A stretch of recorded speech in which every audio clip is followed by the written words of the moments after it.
सोचिए, एक लड़ाई जो लड़ी तो गई करीब 450 साल पहले, लेकिन उसकी गूंज आज तक सुनाई देती है। हम बात कर रहे हैं हल्दी घाटी के उस मशहूर युद्ध की। एक ऐसा टकराव जहां सवाल सिर्फ जीत और हार का नहीं है, बल्कि ये भी है कि इतिहास की असली सच्चाई क्या है। तो ये कोई बराबरी की टक्कर तो थी ही नहीं, मतलब पलड़ा एक तरफा झुका हुआ था। सोचिए, एक तरफ शहंशाह अकबर की 80,000 की विशाल सेना, आधुनिक तोपें, खूंखार जंगी हाथी, सब कुछ था उनके पास, और दूसरी तरफ महाराणा प्रताप का मेवाड़, जिनके पास थे महज 20,000 सैनिक और पारंपरिक हथियार जैसे तलवारें और तीर। तो ये सिर्फ एक लड़ाई नहीं थी, ये एक साम्राज्य की बेहिसाब ताकत और एक छोटे से राज्य के स्वाभिमान की टक्कर थी। चलिए जरा उस दौर में चलते हैं। ये बात है 16वीं सदी के भारत की। शहंशाह अकबर का साम्राज्य एक विशाल लहर की तरह पूरे उपमहाद्वीप पर छाता जा रहा था। बड़े बड़े राज्य, बड़े बड़े राजा, सब उसके सामने सिर झुका रहे थे। लेकिन एक छोटा सा राज्य था मेवाड़, जो इस तूफान के सामने किसी चट्टान की तरह अड़ा हुआ था, अपने स्वाभिमान के लिए, अपनी आजादी के लिए। अब सवाल ये उठता है कि मेवाड़ अकबर के लिए इतना जरूरी क्यों था? आखिर वो क्यों इस छोटे से राज्य के पीछे पड़ा था? बात यह है कि मेवाड़ सिर्फ एक राज्य नहीं था, बल्कि अकबर की महत्वाकांक्षाओं के रास्ते का सबसे बड़ा कांटा था। देखिए, दिल्ली से गुजरात के बंदरगाहों तक का जो सारा अहम व्यापार था ना, वो मेवाड़ के आंगन से ही होकर गुजरता था। तो मेवाड़ पर कब्जा मतलब पूरे व्यापार पर कब्जा। और सिर्फ इतना ही नहीं, मेवाड़ राजपूतों के स्वाभिमान का सबसे बड़ा प्रतीक था। उसे झुकाए बिना राजस्थान पर पूरी तरह से मुगल हुकूमत कायम करना नामुमकिन था। तो देखिए, अकबर सिर्फ एक ताकतवर शहंशाह ही नहीं था, बल्कि एक बहुत ही चतुर रणनीतिकार भी था। वो ये बात अच्छी तरह जानता था कि तलवार से जीती गई जमीन पर हुकूमत करना बहुत मुश्किल होता है। इसलिए सीधी लड़ाई से पहले उसने कूटनीति का रास्ता अपनाया। और उसने कोई एकाध कोशिश नहीं की, अपनी पूरी ताकत लगा दी। एक के बाद एक 4 बड़े दूत भेजे गए, जलाल खान, फिर मान सिंह, फिर भगवान दास और आखिर में टोडरमल। हर दूत के साथ प्रस्ताव और भी बड़े होते गए, और भी आकर्षक। लेकिन महाराणा प्रताप का जवाब नहीं बदला। एक ही जवाब था, अस्वीकार। एक कहानी तो ये भी कही जाती है कि अकबर ने प्रताप को एक ऐसी पेशकश की जिस पर यकीन करना मुश्किल है। कहा, आधा हिंदुस्तान ले लो, बस मुगल झंडे के नीचे आ जाओ।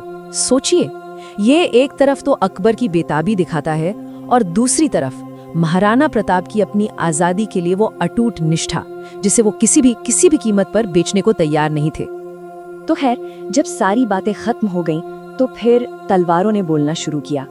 तारीख थी 18 जून 1576 और जगह थी हल्दी घाटी, वो पीली घाटी जो अब 2 सेनाओं के खून से लाल होने वाली थी। और यहीं पर महाराणा प्रताप की सैन्य सूझबूझ का असली कमाल देखने को मिलता है। उन्होंने लड़ाई के लिए जानबूझकर हल्दी घाटी का वो संकरा दर्रा चुना। ये एक तरह का जाल था, एक ऐसा जाल जहां मुगलों की सबसे बड़ी ताकत, उनकी विशाल सेना और उनकी विनाशकारी तोपें ही उनकी सबसे बड़ी कमजोरी बन जाती। क्यों? क्योंकि उन्हें वहां फैलने की जगह ही नहीं मिलती। अच्छा, लड़ाई शुरू होने से पहले एक शब्द समझना जरूरी है, हरावल।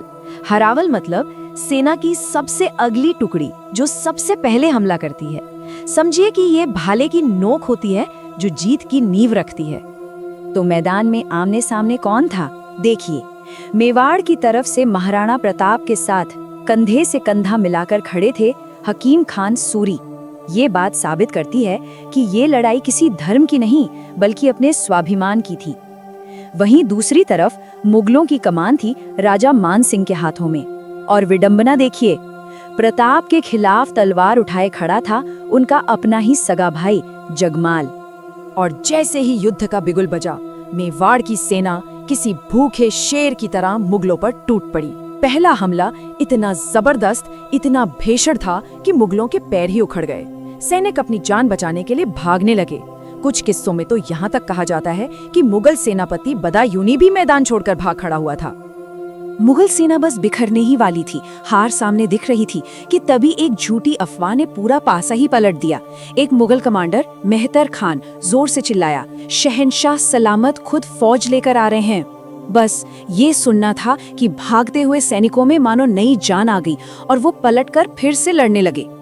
और फिर इतिहास ने वो नजारा देखा जो हमेशा के लिए अमर हो गया। महाराणा प्रताप ने अपने घोड़े चेतक को एड़ लगाई और वो बिजली की तेजी से दुश्मन को चीरता हुआ सीधा मानसिंह के हाथी मर्दाना के सामने जा पहुंचा। और चेतक, उस वफादार घोड़े ने अपने अगले दोनों पैर सीधे हाथी के मस्तक पर टिका दिए। प्रताप ने अपनी पूरी ताकत से भाला फेंका, लेकिन मानसिंह हौदे में नीचे झुक गया और बच निकला। पर इस हमले में एक बड़ी अनहोनी हो गई। हाथी की सूंड में जो तलवार बंधी थी, उससे चेतक का एक पैर बुरी तरह जख्मी हो गया। ये मेवाड़ के लिए एक बहुत बड़ा झटका था। अपनी राजा को घायल और चेतक को जख्मी देखकर झालाबीदा ने वो किया जो इतिहास में हमेशा याद रखा जाएगा।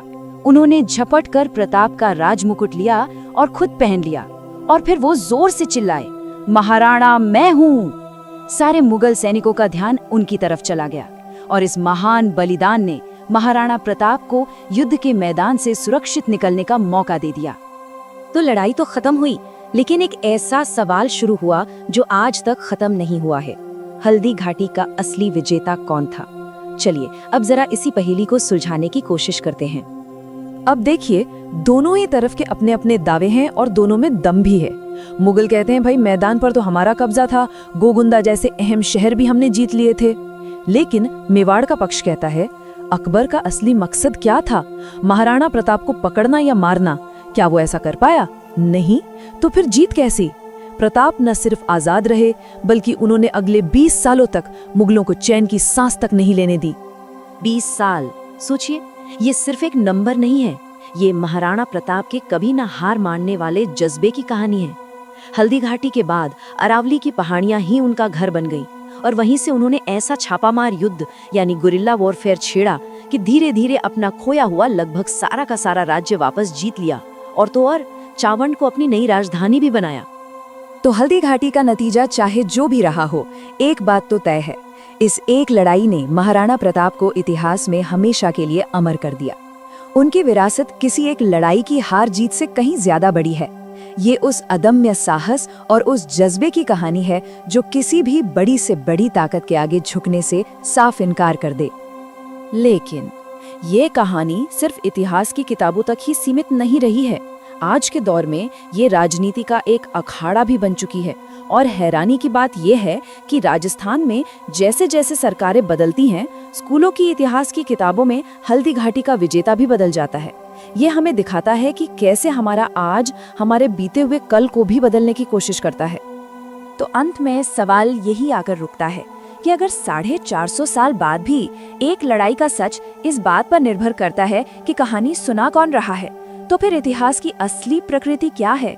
क्या इतिहास वो है जो सच में हुआ था, या फिर इतिहास वो है जो हमें बताया जाता है? ये एक ऐसा सवाल है जिस पे सोचना बहुत जरूरी है।